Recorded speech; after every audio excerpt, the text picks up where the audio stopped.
congruence, capability, and certainty, that gives the confidence. And when you have your confidence, then the urges and temptations, that feeling, that subside pretty much. And so that's when your trading performance starts to reflect what you're shooting for.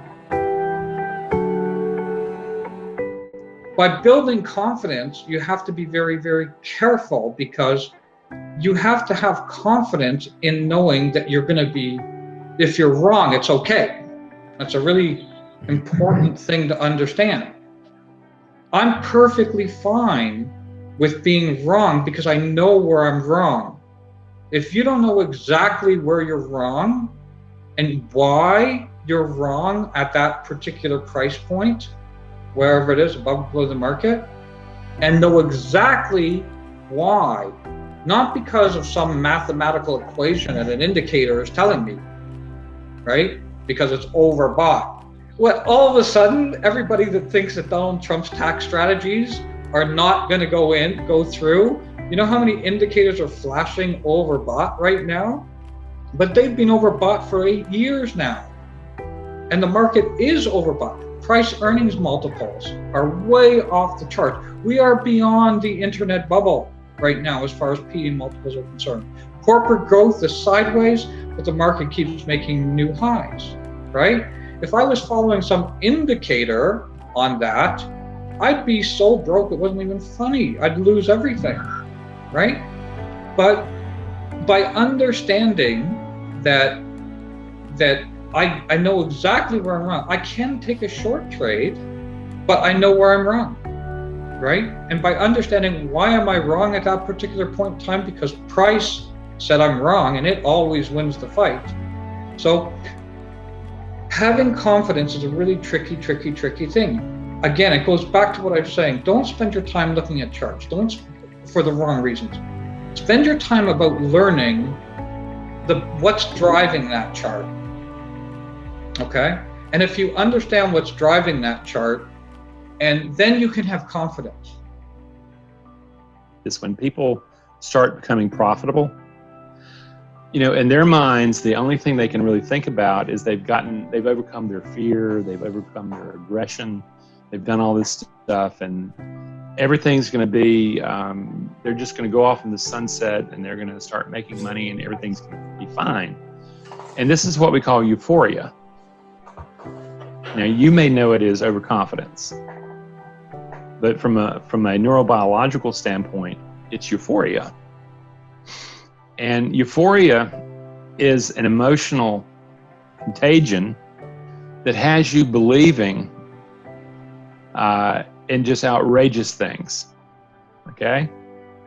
That you can go into a casino and you're hot and you're on fire and you can go to the crap table and you can just win big. Not an understanding is that they're going to take your money. The odds are on their side. It may be on your side for a moment, but you play that long enough and it will be on their side. And, ultimately in euphoria, you start believing that you know how to trade, and you lose your humility, and what you do is you blow yourself up. Happens all the time. And what they discover is that, what guys discover is that the most dangerous thing is the euphoria, because that's when they'll let the risk factors get out of hand, and they really believe they've got it. And that's where you see them blowing up big chunks. So the moment you start thinking that you've got it together is the exact moment that you just lost it. That's how, not just humble, but that's just how much emotional mastery is required to consistently produce profits over time in trading. Preparation is key. I can tell you just from experience, if I ever sat to the platform, I won't say today, but in the past, without preparing, I was guaranteed to lose money that day. It was a fact. I didn't do anything. I just sat there and thought I could trade, right?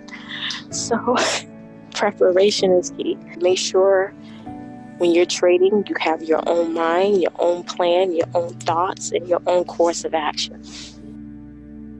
I have to first know what is my edge in the market, right? The market is available for everybody. You can trade it the way you want. Some people are channel traders, some people are range traders, trend pullback traders, fundamental traders. You need to know what is your edge, right? What is your skill set?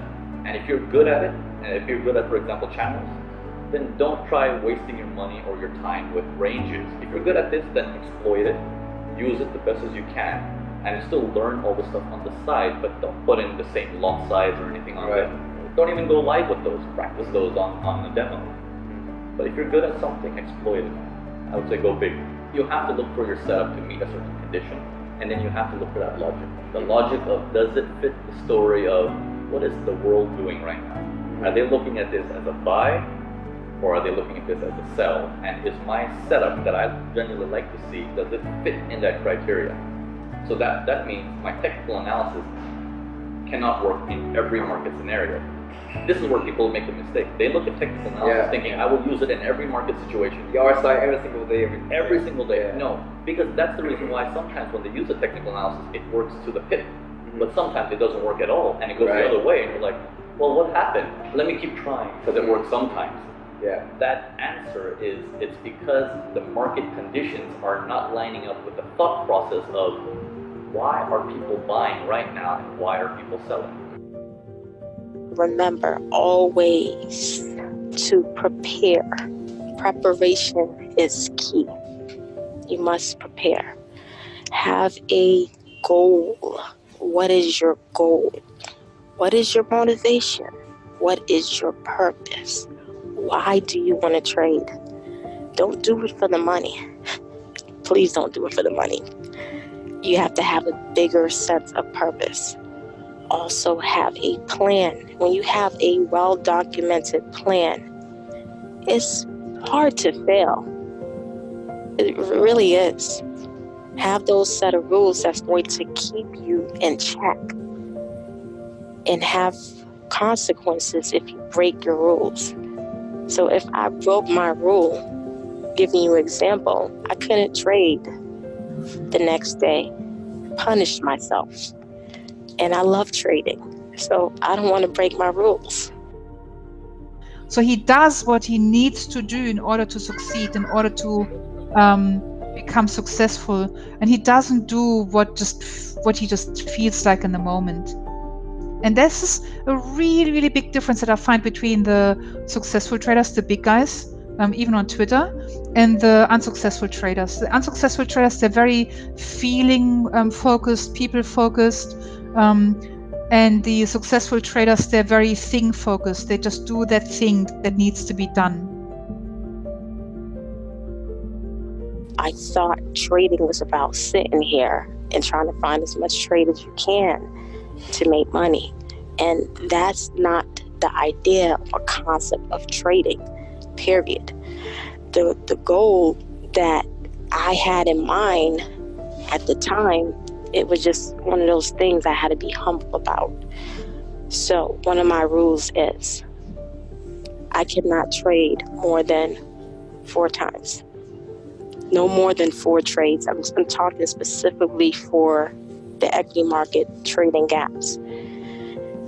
If I make a certain amount of money within my first trade, that's another one, and I still have the desire to trade, meaning I got to put on trade number 2, 3, or 4 before I cut it out, I must scale down in my position. Why? Because if I already made a goal, why take the second trade with the same size and potentially give back money to the markets? That makes no sense. So I'm scaling down my size, and therefore I'm controlling my risk. So that's one of the rules I implement, no more than 4 trades. And that keeps me disciplined to the fact where if I'm in trade number 4 by, let's say, 10, 30, 11, there's no reason for me to trade for the rest of the day. I either met my goal or I already met the number of trades that are defined in my rules, so I can't trade no more.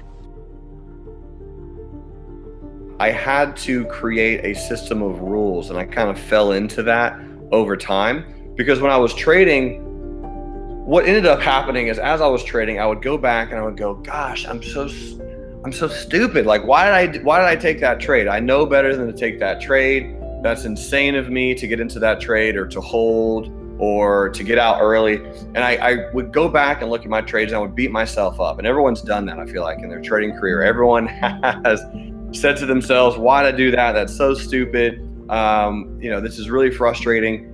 And the beautiful part about it is I realized, okay, here's what I need to do. I need to create some type of measurement for, did I do good today in trading?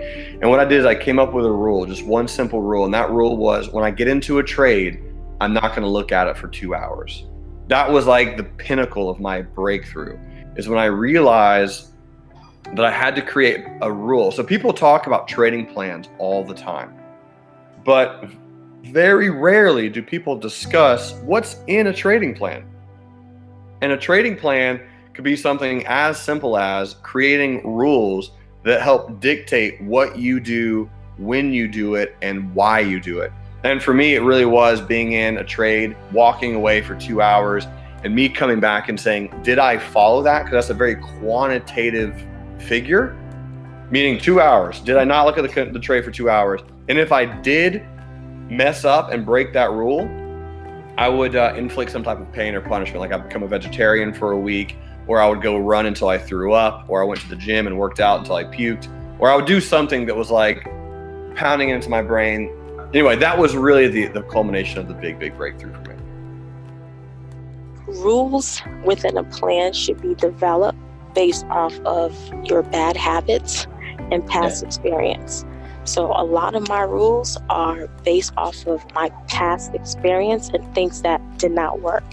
If I'm 8, 9, 10 trades in a red, something's wrong. I'm not appreciating money, number one. Number two, I'm making my broker rich, and I had no intentions on doing that. And number three, I'm killing my mind in terms of my thought process. Now I'm not thinking clearly or revenge trading. So all that stuff got implemented into a rule book of what I can do and cannot do when I'm actually trading. So it definitely, it helps you to avoid past habits that did not work for you in the first place. I took a trade and I took a vacation, or I went and did something, and I came back and the trade worked perfectly. And I was thinking to myself, you know what? I gave that trade like zero attention. I didn't care at all what it did. And that's why most traders make money virtually. And the only difference between virtual trading and real money trading is your connection to what money is. It's your emotional link. It's in your brain connection, because it's still numbers on a screen. Even though you can't go into your fake money account and withdraw it and put it into your bank, and because it's not tangible, it is still money on a screen. It's digits, and it's how you perceive those digits. And so, man, my breakthrough was when I went on a trip. I'm pretty sure I was in Georgia, just visiting family, and a trade worked out perfect. I came back and I made like $800, and I did absolutely squat. And I paid for that trip, my gas, my food, my travel expenses. I paid for that trip with that $800, and I thought to myself, this is insane, man. That was so easy, but boring. Like, I didn't even think about it. And everyone has emotional ties to trading. Everyone should like trading, but the simplicity of, at least, especially if you're newer, if you are massively emotionally connected to that trade and you're super excited, you probably either don't know enough information, or your risk is probably too big, because you're going to be making a lot of money, but you didn't think about how much money you're going to lose. There's a period of time when you trade. There's a period of time when you sit and you watch. And then there's a period of time when you trade again. That's the market in a nutshell. You have a trend, you have sideways consolidation where people normally lose money because they don't know when not to trade, and then you will have a trend again. So that was my thing. So observation goes a long way when you sit, watch, and observe what the market's doing, instead of you having your bias just to jump in and hey, I think this is going to happen. No. you make money when you patiently wait. Let the trades come to you.